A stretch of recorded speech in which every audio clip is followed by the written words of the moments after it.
don't really have a plan for what I'm about to say, but I guess I'm just going to speak my mind because I guess that's better than anything. So today is April 23rd, 2019, which means that it has been 6 years since my brother Craig passed away.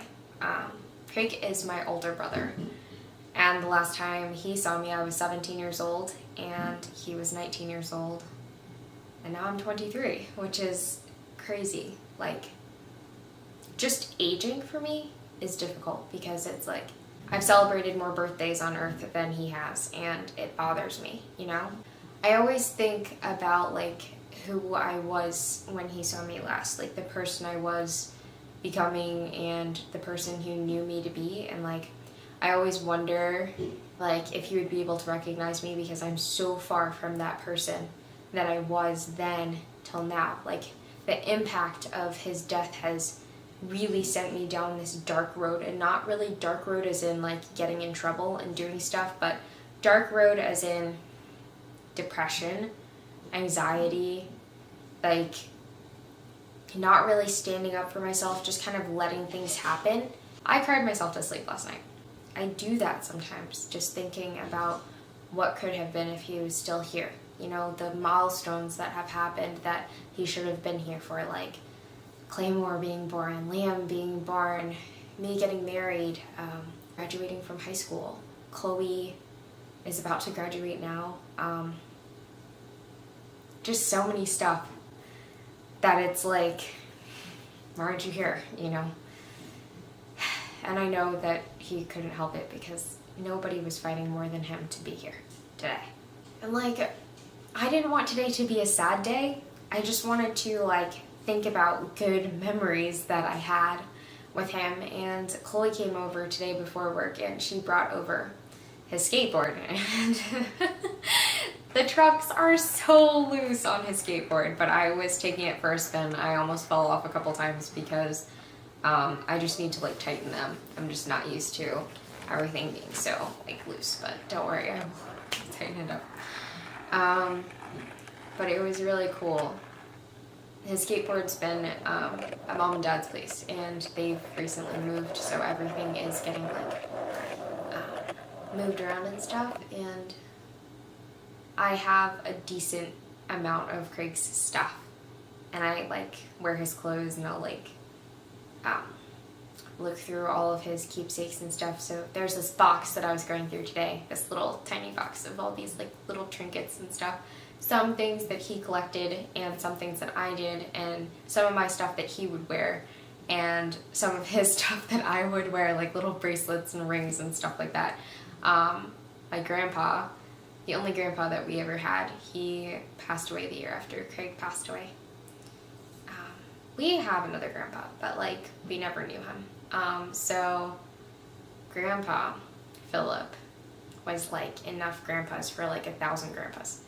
And every time we would go see him, he gave us these rings. That too, like losing my grandfather. It was just like a nightmare. It's still hard for me to grasp the concept of death. The fact that somebody can just be here one minute and gone the next. I don't believe that he is in heaven currently. I believe that he's gonna be there. And that's why I want to get there too. You know, it's already been so long since we've seen each other. I want to do everything right so that I'll see him too. Obviously not just for that reason, but that's a huge part of it. But like, I feel like I have so much to straighten out first, especially with myself. I remember how hard it was to get through everything after he passed away. Like the day that he passed away, I had work, and I just went there because I didn't know what else to do, and I wanted something to feel normal. I worked at a little pizza shop at the time. That was my first job. They were just like, "Why are you here?" And I was like, "Because I don't know where else to be. I just need to be here right now." And everything was going okay. I was holding it together because I like to think I'm a pretty strong person. Maybe I was stronger than I am now. This one person walked in and they knew me from school, and when they're leaving, they were like, "Are you okay?" And I was like, "No, I'm not okay." And I just started busting into tears. I couldn't do homework. I would have failed high school if my teachers didn't help me, like, excuse me from a little bit of work. I always tried my hardest in school. I had a pretty decent track record, and so I think that that is why, mixed with the fact that everyone knew my brother and everyone felt the loss. Getting through high school was really hard. He walked the high school halls with me, and even though he was like taught by a homebound teacher for a while, when I went back, it didn't feel like that. It just felt like he was here and now he's not. He was home and now he's not at home. And everywhere I went, he was there and then he wasn't. I remember when Eli and I got together, things got easier because I could be open with him. I didn't have to feel like I had to be strong. At home, I was always with my siblings. And they're younger than me, so I thought I had to be the strong one, and also for my mom. So I always didn't break down. I would just hold everyone and say, we're gonna be okay, because we have to be, you know? With Eli, it was like, I could just talk to him and just cry. And even if he couldn't understand what I was saying because I was bawling so hard, he's just holding me. He's telling me it's gonna be okay. You're gonna be okay. I had a lot of breakdowns. I remember even in high school, I couldn't finish Forrest Gump, I think we were watching in my class. And I, towards the end, saw where it was going with his mom, and I had to just get up and leave the class because I didn't want to see it. And I never finished that movie. There were movies that Eli's family wanted to watch, and I had to leave in the middle of them or ask, you know, does anyone die? I remember also watching regular TV, cable, and that was something that we never really had at home. But I remember seeing a St. Jude ad, and the kids had like bald heads, and I just started uncontrollably sobbing. There were just times that caught me completely off guard, where I would be fine and then the next minute I would be completely like pick me up off the bathroom floor type pieces. The next year, my grandfather passed away. Before Eli, there were only 3 men in my life that I looked up to, and those were my dad, my brother, and my grandfather. And so to have both my grandfather and my brother pass away in such a short span of time, it further crippled me, and I had no idea what to do. Like, it was like reliving the whole experience of my brother, because my grandfather passed away of the same thing but like a different type. Like, there are many types of cancer, but it's like different. Like, so Craig had osteosarcoma, which is bone cancer, and it started in his knee. And then my grandfather had esophageal cancer. I remember going to my grandfather's funeral. For the first time, I had a little bit of relief that there was something that I was happy that Craig couldn't see. And that was the fact that Grandpa was gone, because I thought the world of Grandpa, and my brother thought the world and another world of Grandpa. And I know that it would completely crush him if he saw that. I don't think that I've ever felt so helpless in my life, going through everything that my brother went through, like just watching him. And I remember he was so good about everything, smiling for everyone, trying to hide that he was in pain. I don't really know where I'm going with this. I guess I'm just talking. I know my brother would be proud of me for today, where I am, but I don't know that I'm proud of me today.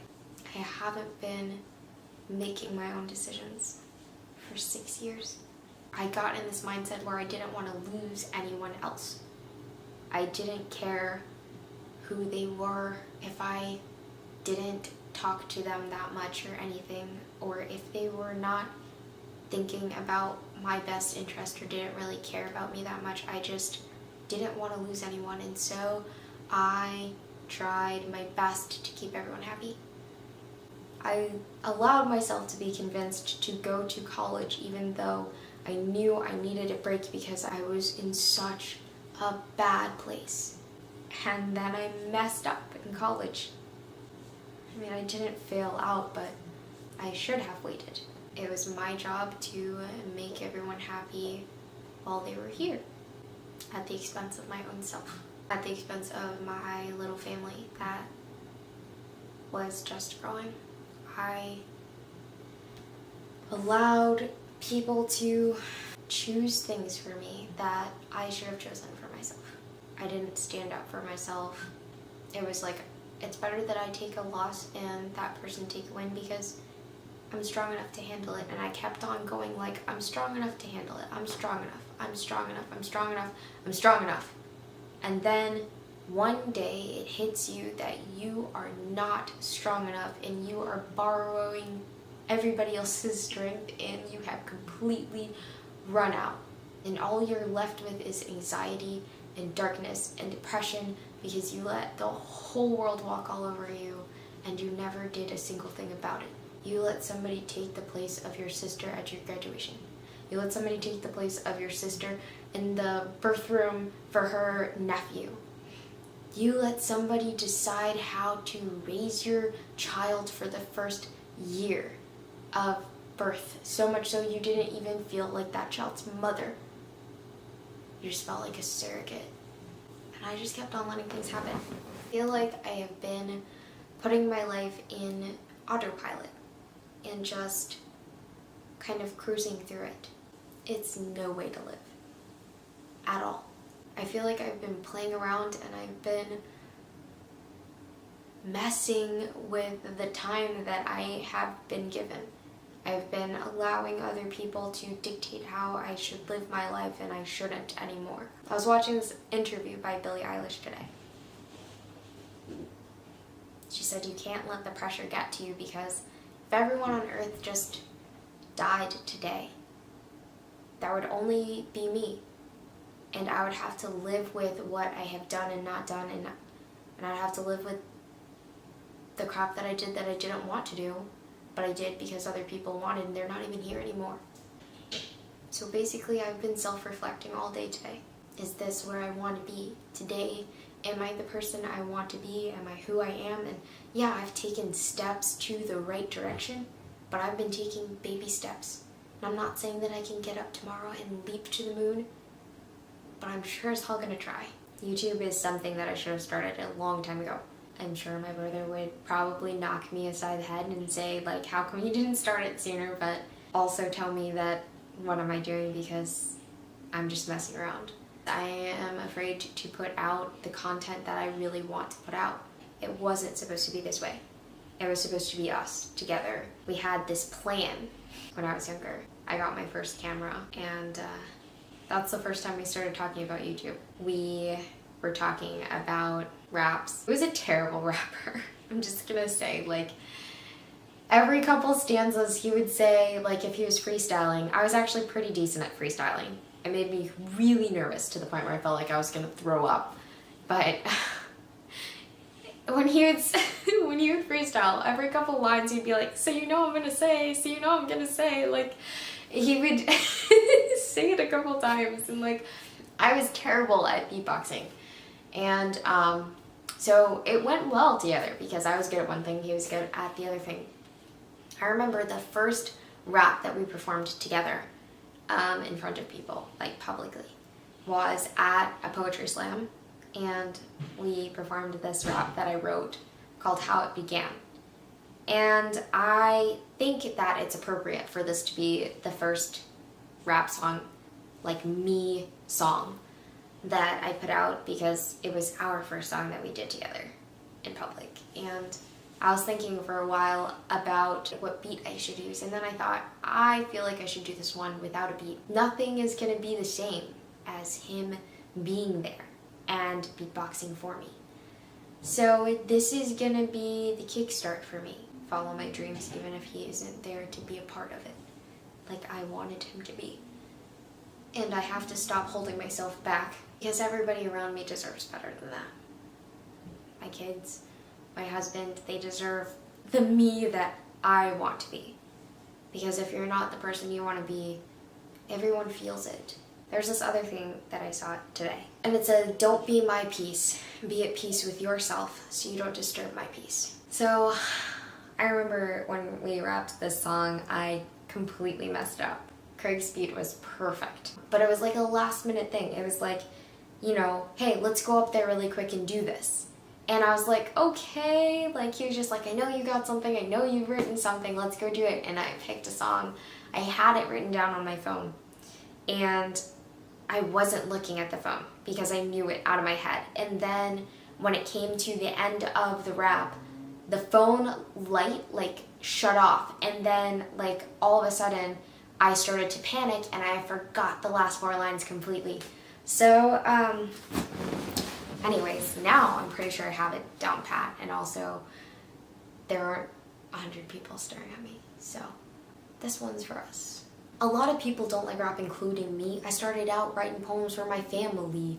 I walked on the bus one day and heard a song with a beat that rhymed every single word. I used to sing a lot when I was a kid, but as time passed, it kind of slipped off my grid. My dad didn't like how I didn't sing anymore, so to me, rapping was a good way to restore. I wrote my first song about global warming, and before I knew it, I was performing the Camp Blue Ridge Rap of 2011 and running all the lyrics by my family of 7. My first live performance wasn't that good, but people still said, Cal, I didn't know you could. Before then, I preferred pre-recording, because error wasn't something I considered affording. I wrote a rap about a military family moving, then a Renaissance rap, and continued improving. By the end of summer, I had 15 rap songs, and when I spit, people say that's where this kid belongs. Even though I messed it up, this guy who is a manager at the local movie theater came up to me and said, you're gonna be something one day. And anytime you want, you can come and watch any movie you want for free, and you can bring whoever you want. And I was really honored about that. I have never been big on going into places for free. So we went one time when my grandma came, and then we didn't go again because I just feel like at some point you could possibly get in trouble for that. I don't know, and I don't want to be the reason why you lose your job. That was a really fun day. That was a really fun day. I really wish that we had that recorded, but we didn't, so that's okay. I'm sure maybe somebody has it recorded somewhere. It was always my dream to do YouTube. My brother was like, you got it, you have what it takes, people are gonna love you one day. He said, you know what your problem is though? And I was like, oh, I have a problem. He was like, yeah, you have a problem. We were really big on constructive criticism, but anyway, he goes, you have a big head.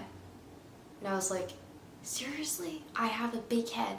He was like, no, you have the tendency to have a big head. Like, you let the compliments get you all, like, big, and then that could be your downfall. And I was like, okay, well, then you have a job. And then he's like, what's that? I was like, you keep my head small. Like, you know, we do this together, and you keep my head small. And he was like, okay. And I know that there are days when I feel like, where are you?